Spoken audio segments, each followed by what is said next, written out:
अस्सलाम वालेकुम साथियों, कैसे हैं आप सब लोग? मैं ठीक हूँ और आपके लिए दुआ गो हूँ कि अल्लाह ताला आप सब लोगों को अपने घरों में खुश और आबाद रखे।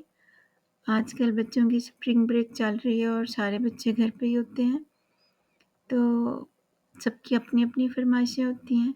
तो मैं कुछ रोज़ तो उनके लिए बड़ा फ़ेवरेट नाश्ता नहीं बनाती हूँ, लेकिन किसी-किसी दिन मैं बना देती हूँ। तो सबके लिए आज दोनों चीज़ें बन रही थी, पैनकेक और फ्रेंच टोस्ट। फ्रेंच टोस्ट की रेसिपी मतलब कोई कॉम्प्लिकेटेड नहीं है। मैं अंडे और शुगर को मिक्स करके और फिर उसके अंदर अम, दूध मिक्स कर दिया था और अच्छी तरह मैंने उसको व्हिस्कर के साथ व्हिस्क कर लिया था। साथ में अगर आप चाहें तो आप इसमें सिनेमन पाउडर डाल सकते हैं, फिर थोड़ा-सा आप कलर फूड भी डाल सकते हैं, पर मैं ऐसा नहीं करती हूँ, मैं सिंपली सिर्फ़ जस्ट अंडे और शुगर को मिक्स करके फिर दूध डाल के तो उसको अच्छी तरह से मिक्स करके तो व्हाइट ब्रेड लेती हूँ और व्हाइट ब्रेड के साथ वैसे तो ब्राउन ब्रेड भी आप ले सकते हैं। आम दिनों में मैं मेरे मियाँ साहब ब्राउन ब्रेड का नाश्ता करते हैं, लेकिन जो फ्रेंच टोस्ट होते हैं वो बच्चों को भी व्हाइट ब्रेड के ही अच्छे लगते हैं और मुझे खुद भी, क्योंकि उनका टेस्ट ज़रा डिफ़रेंट होता है और जो ब्राउन ब्रेड होती है वो ज़रा थोड़ा-सा थिक-थिक सा उसका टेस्ट होता है। मैं जब आप खुद एक्सपीरियंस करेंगे तो आपको खुद पता चलेगा कि दोनों का क्या डिफ़रेंस होता है। व्हाइट ब्रेड वैसे तो कहते हैं कि हेल्थ के लिए नहीं अच्छी होती है, लेकिन अभी बच्चों की जब इस एज में होते हैं तो वो हेल्थ को ज़्यादा इम्पोर्टेंट नहीं समझते हैं, वो टेस्ट को ज़्यादा प्रेफ़र करते हैं, तो उनको ये अच्छी लगती है। तो मैंने आज फ्रेंच टोस्ट बना रही थी, जो फ़ौज़ मेरा छोटा बेटा है वो कह रहा था कि उसे पैनकेक चाहिए, तो मैंने साथ ही पैनकेक का भी बैटर बना लिया था। पैनकेक यहाँ पे तो थोड़ा डिफरेंट बनते हैं, यहाँ पे एक मतलब मिक्स सा आपको पाउडर मिलता है।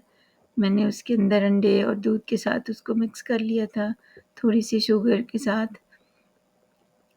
और फिर वो रनी-रनी सा बैटर हो गया था, तो कप के साथ मैंने थोड़ा-सा ग्रीसी पैन को देसी घी के साथ जो मैंने घर में ही बनाया होता है, उसके साथ पैन को ग्रीसी करके और साथ में फिर मैंने कप के साथ उसमें पोर कर दिया था और फिर फैला के तो लाइट सी हल्की-सी आग पे उसको पका रही हूँ पकाती हूँ, क्योंकि अगर मैं उसको तेज़ करूँगी तो उसकी स्मेल जो होती है वो अंदर से कच्चा रहेगा और फिर ऊपर से ब्राउन होने की वजह से मैं जल्दी उतार लेती हूँ कि डन हो गया है, लेकिन जब वो अंदर से कच्चा होता है तो उसकी स्मेल जो होती है वो आपको बड़ा इरिटेट करती है और बच्चे फिर वो नहीं पसंद करते।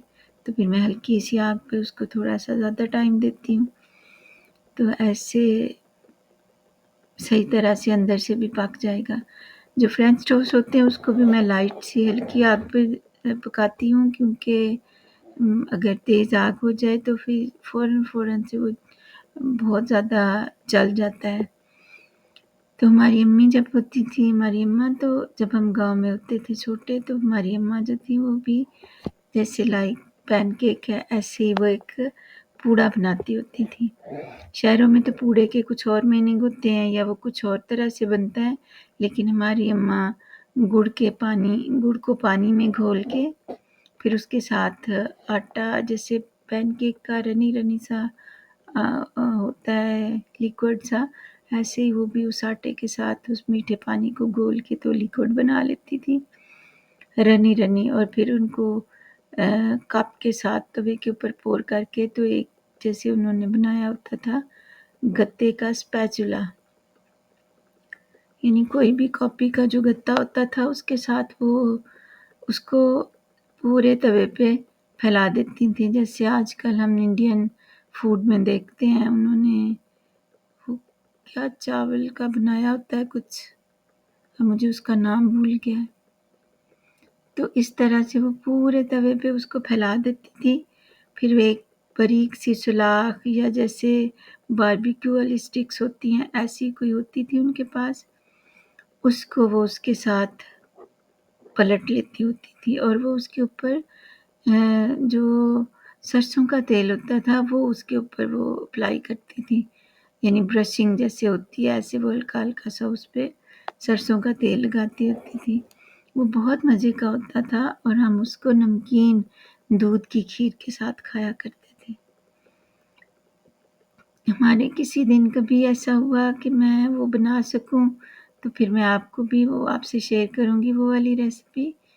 तो मैं अपनी अम्मा को भी याद करूँगी और साथ में आपको वो रेसिपी भी बताऊँगी। तो ये फ़ौज़ के पैनकेक तो डन हो गए थे। साथ में मैंने दोनों जो चूल्हे थे उन पे दोनों पैन में ज़रा जल्दी करने के लिए मैंने रख दिए थे कि दोनों चूल्हों के ऊपर जल्दी काम हो जाएगा और जल्दी सबके लिए रेडी हो जाएँगे फ्रेंच टोस्ट। तो अब मैं आपको दिखाती हूँ काट के कि वो कैसे बने हैं। फ़ौज़ को चूँकि ज़्यादा वो चूज़ी है तो वैसे तो वो मीठी ब्रेड ये वाली फ्रेंच टोस्ट भी खा लेता है, लेकिन आज उसका दिल था कि मैं पैनकेक खाऊँ। तो मेरे पैनकेक भी बन गए हैं और सब बच्चों के लिए साथ-साथ मैंने फ्रेंच टोस्ट भी रेडी कर दिए हैं।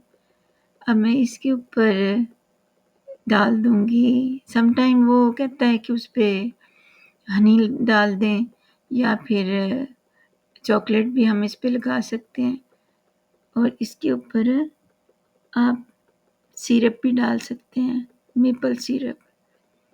तो ये कट हो गए हैं, कुछ कैमरे में सही तरह से आ नहीं रहा था, लेकिन मैंने ट्राई करी है कि आप लोगों को दिखे और ये थोड़ा-थोड़ा सा डैमेज भी हो रहा है, लेकिन चलें कोई बात नहीं, कट हो गया।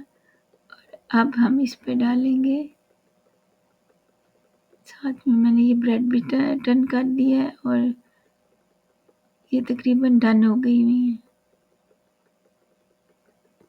और ये मेपल सिरप मैं डालने ही लगी थी। ये मेपल सिरप वो थोड़ा मीठा होता है और मतलब बच्चों को मज़ा आता है। मैं तो नहीं मैं मेपल सिरप ज़्यादा पसंद करती। मैं सम टाइम अगर मैं लूँ भी तो मैं हनी या चॉकलेट के साथ ले लेती हूँ। लेकिन उसको अच्छा लगता है कि रनी-रनी सा मेपल सिरप ऊपर हो और वो फिर फ़ोर्क के साथ खाता है। अगर आप लोगों को अगर कोई भी मेरी अच्छी चीज़ ना लगी हो तो प्लीज़ दरगुज़र करें और मुझे सपोर्ट करें। तो आपकी कल की वीडियो पे मोहब्बतों का शुक्रिया बहुत। कितने सारे लोगों ने मैं सोच भी नहीं रही थी कि कितने सारे लोग देखेंगे, पर आप सब लोगों ने देखा, फिर कुछों ने कमेंट भी किए, तो प्लीज़ सपोर्ट करें। आप सब लोगों का बहुत शुक्रिया। अल्लाह हाफ़िज़।